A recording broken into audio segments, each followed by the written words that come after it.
Hello friend, MGC YouTube channel पे स्वागत है। आज जीव जगत के वर्गीकरण के बारे में जानकारी लेंगे और इस चैप्टर में आज जीव जगत के वर्गीकरण की आवश्यकता क्यों पड़ी और समय समय पे किन किन वैज्ञानिकों ने अपना अपना थ्योरी के जरिए यह समझाने का प्रयास किए कि जीव का वर्गीकरण इन क्षेत्रों में इन वजहों से हो सकता है।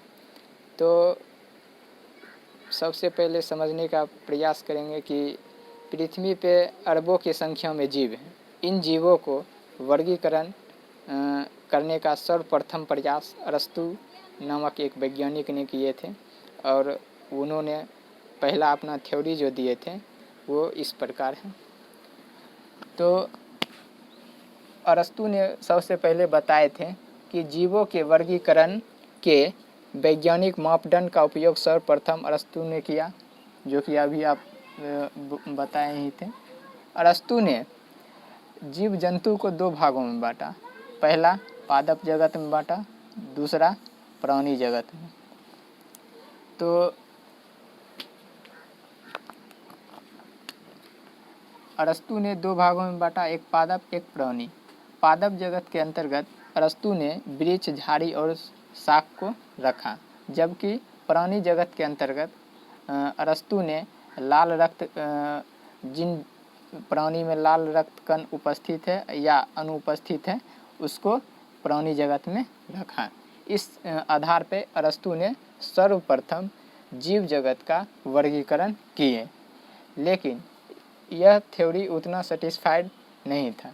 तो कुछ समय बाद दो जगत का वर्गीकरण, टू किंगडम क्लासिफिकेशन थ्योरी दिए लिनियस नामक वैज्ञानिक ने। लिनियस नामक वैज्ञानिक ने कुछ समय बाद टू किंगडम ऑफ क्लासिफिकेशन, दो जगत का वर्गीकरण थ्योरी दिए। इन थ्योरी में लिनियस ने समझाए कि दो जगत जो इन्होंने एनिमल और प्लांट बनाए थे, उन्होंने उनका मूल जो अंतर बताए थे वह आधार था पोषण के आधार पे उन्होंने टू किंगडम क्लासिफिकेशन किए। कि उन्होंने बताया कि स्वपोषी एक होता है परपोषी। स्वपोषी के अंतर्गत उन्होंने प्लांट को रखा, क्योंकि प्लांट जो है खुद स्वयं प्रकाश संश्लेषण के जरिए अपना भोजन बनाता है। परपोषी एनिमल जो है दूसरे पे निर्भर होकर अपना भोजन आपूर्ति करता है। यानी स्वपोषी परपोषी थ्योरी के जरिए लिनियस ने टू किंगडम क्लासिफिकेशन थ्योरी दिए थे। और पुनः कुछ समय बाद हेकल नाम के एक वैज्ञानिक आए और हेकल ने तीन जगत का वर्गीकरण की खोज की। तीन जगत के वर्गीकरण में उन्होंने एनिमल और प्लांट तो पहले से लिनियस बताए ही थे, इन्होंने नया एक जगत का खोज किए, वो था प्रोटोकिस्टा। इन प्रोटोकिस्टा के अंतर्गत उन्होंने एक कोशिकीय जीव को रखा। एक कोशिकीय जीव के अंतर्गत उन्होंने एक सेल वाले जीव, जैसे कि आपका बैक्टीरिया हो गया, जिसमें कि एक ही सेल का बना होता है बैक्टीरिया, सिर्फ एक सेल का।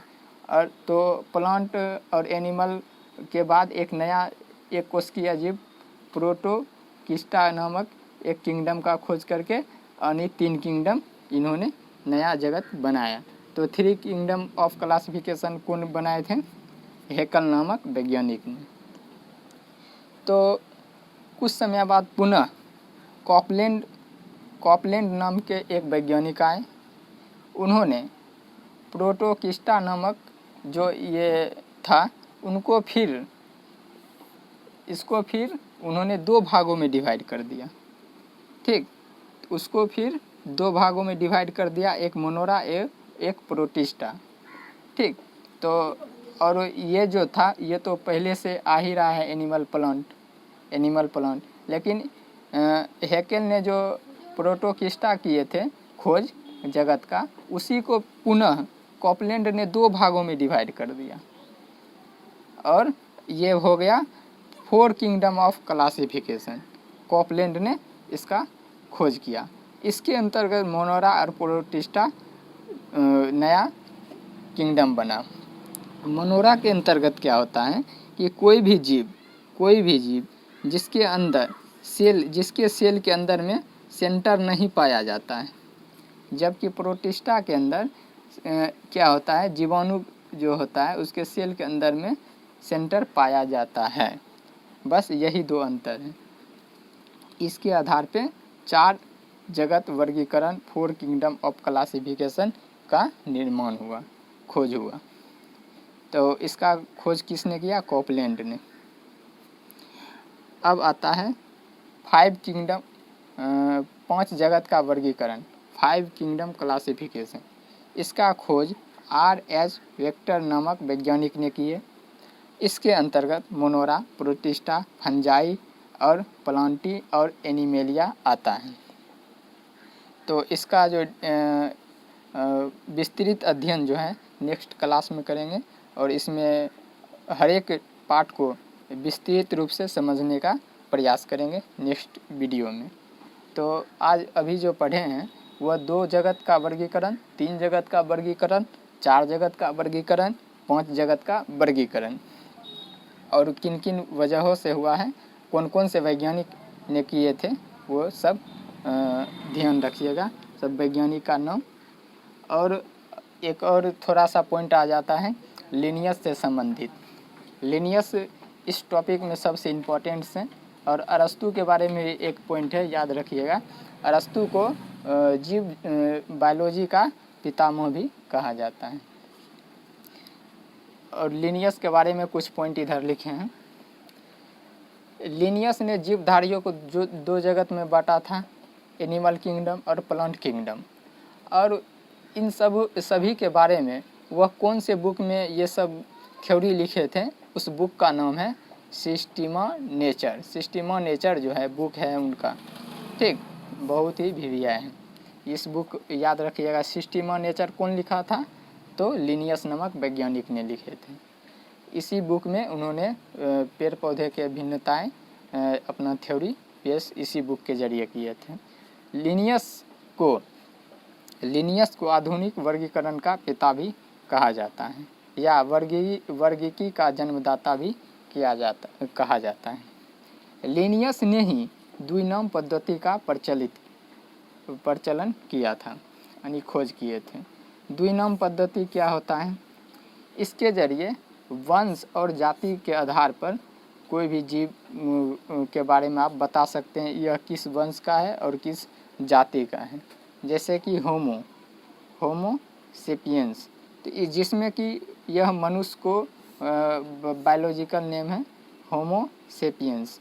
होमो का मतलब होता है वह होमो वंश से है, जबकि सेपियंस का मतलब होता है सेपियंस जाति का है, मनुष्य।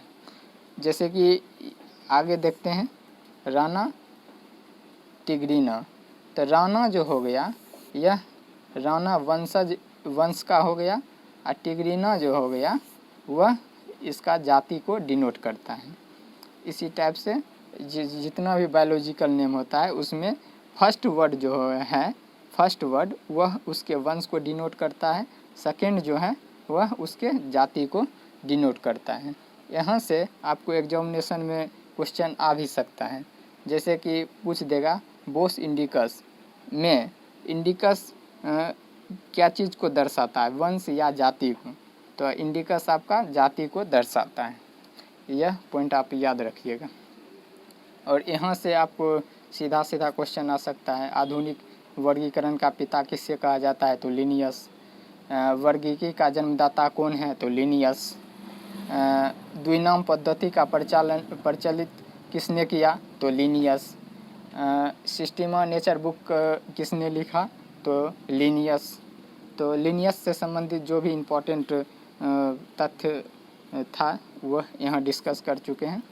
और पुनः नेक्स्ट वीडियो में हम लोग 5 किंगडम क्लासिफिकेशन का विस्तृत अध्ययन करेंगे और इसके बारे में इससे जो भी क्वेश्चन बन सकता है वह अगले वीडियो में चर्चा करेंगे।